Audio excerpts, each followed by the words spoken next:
You are this close to have an unbreakable discipline.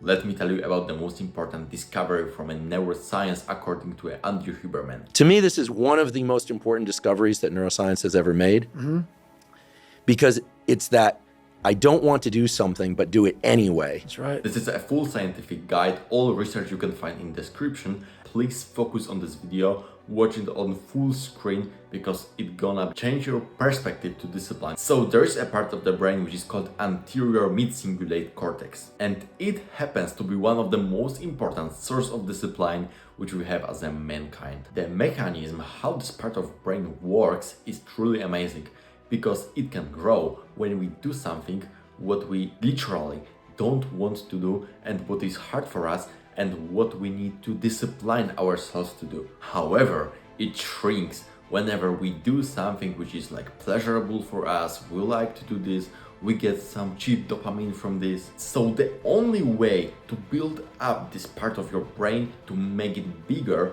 and to make it better, is to do things which you don't want to do and which you have to literally force yourself to complete. But actually, despite that, the most interesting are facts how effective is a bigger mid-cingulate cortex for people who actually paid this price and did things which they need to force themselves. Because many different studies proved that if you grew this part of your brain, if you manage to make it bigger, in future things where you will need some discipline, which you will need to force yourself to do, will be much easier for you, and you won't have such problems and need as big part of inner strength to discipline yourself to complete next hard tasks. And it doesn't need to be the same.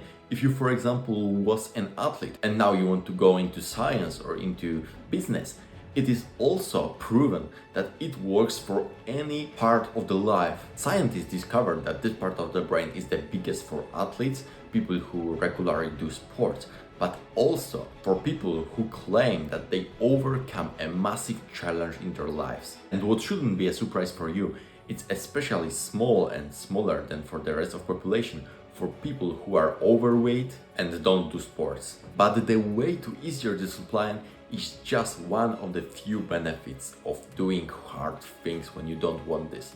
Another one is the fact that for people who live long, really long lives, like I say over 100 years, something like this part of the brain is especially large. So scientists think that it might be connected to something which is called the will for life. So literally, this part for a brain might be responsible for a will to continue your life in good condition, even when you are already old. So as you can see, it works like a positive feedback. The more you do hard things, the more you challenge yourself, the easier in the future challenges for you will be, and easier it will be to discipline yourself to new activities and new ways of life. I don't know how about you, but for me this information was so helpful. Now, whenever I want to do some hard stuff, something which I really don't want to do, I remind myself that okay, if I will do it now, my tomorrow will be better for me. Tomorrow I won't be struggle so much with such things because I did this hard challenge, this hard decision today. Of course, like, subscribe, come on, let's go.